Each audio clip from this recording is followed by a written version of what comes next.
Hah? Tuh lihat. Guru kamu yang ada di sini Kiai Khalil, enggak ada khutbah kan? Enggak khutbah, tapi dia ngajar. Ya, hasilnya banyak. Muridnya kelihatan nampak. Loh, kadang-kadang enggak ngajar.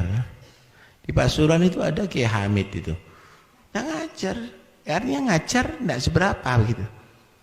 Tapi dengan sikapnya dia sudah orang bisa ngikuti jadi baik sudah. Jadi soleh dengan tawaduknya, akhlaknya, sabarnya, begitu.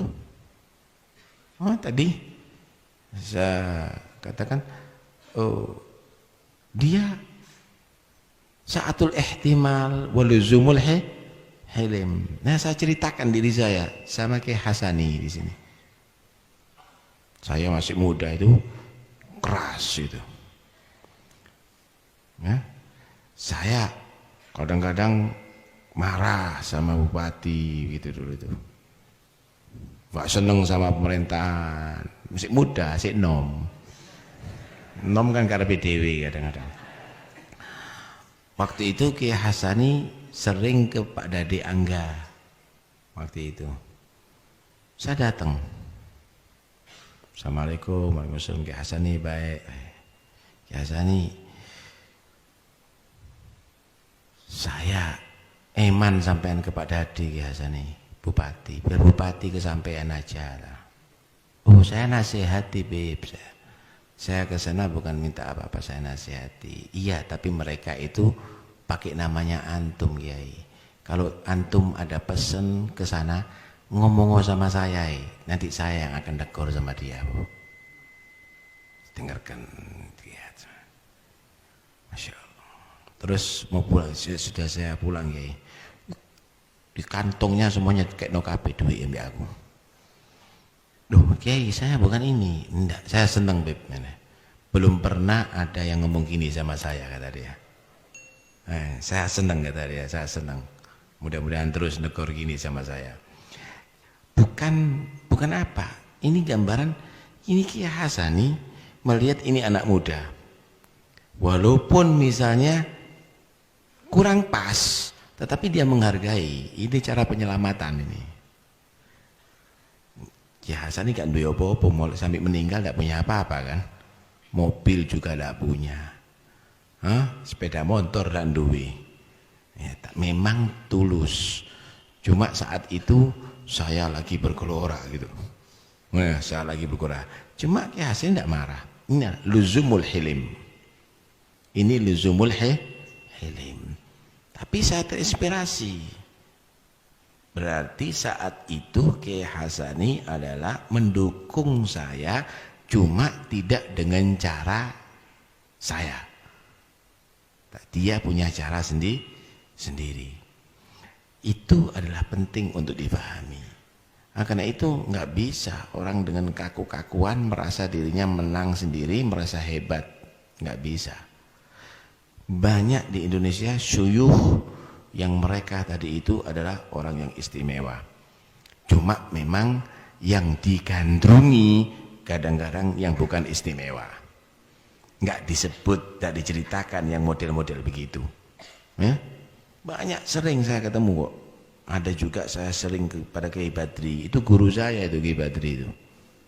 Sering dia tadi itu membimbing saya, tapi dia tidak mau mengajari gitu.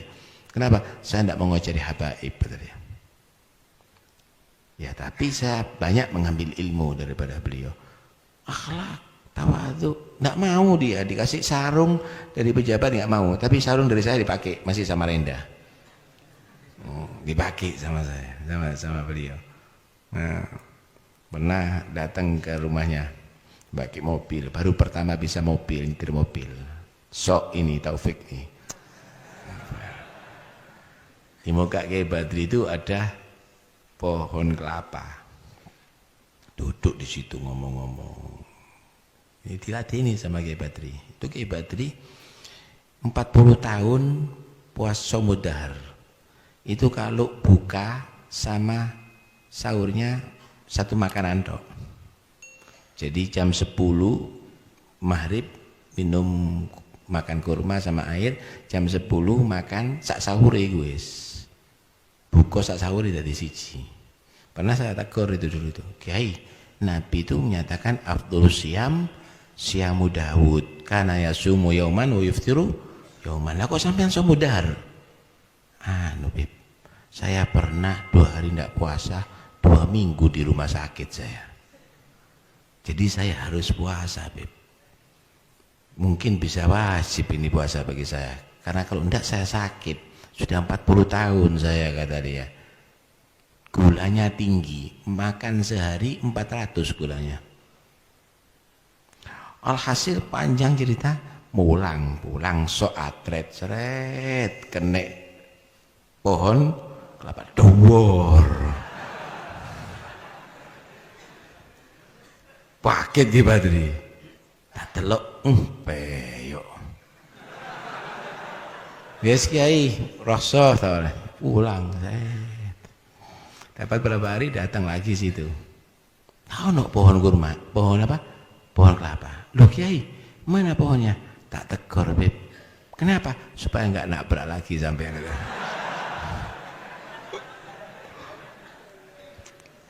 Masya Allah. Jadi seneng kalau ketemu yang gitu-gitu itu, seneng ya. Oh, saya waktu kecil dulu saya nakal saya. Nih, tak kasih bukti saya nakal dulu. Ah, nih, bidat nih. Kenapa? Lari ngekop pot dor. Pecah potnya sampean. Ya semaput saya. Sakit ini. Sakit. Saya main-main di kuburan dekat rumah itu. Main-main di tengah situ. Kiai Hamid itu kalau ziarah Habib Ja'far belum sampai di pintu kuburan sudah dicopot sandalnya. Tidak pernah di kuburan itu kalau ziarah gurunya Habib Ja'far pakai sandal, dicopot sandalnya, jalan. Pulang dari situ kelihatan saya ini kok perbanan, diparani ke tengah kuburan. Seiring saya itu, sini saya, ya datang salaman sama Kiai Hamid. Kenapa ini ya? Jatuh ya, jangan nakal, kasihan umiknya. Iya Kiai, tak doa ya biar sembuh ya. Oh iya Kiai, boleh. Dan doa waktu itu yatim saya. Jangan nakal ya, diparani di tengah kuburan, ngereken sama orang diperhatikan. Begitu ulama itu, alim itu. Jangan jadi alim nanti gampang tersinggung. Sopo kon ngajari aku, ngilingno aku misalnya, anak wong biasa misalnya, so arek nakal ibuan sini. Enggak begitu. Ini adalah bagaimana ciri khas orang yang alim beneran tadi itu. Faham tuh ya? Ya saya sengaja ceritakan ini supaya Anda tidak gandrung dengan sing model-model anyar. Banyak di Indonesia sulaha, aulia, ulama, al-amilin, banyak. Bukan tidak banyak, banyak ada di sini. Dan alhamdulillah Al-Fakir sering menemui orang-orang itu. Ya, bukan dari golongan habaib. Ya, bukan dari golongan habaib, juga Al-Fakir menyaksikan orang-orang itu.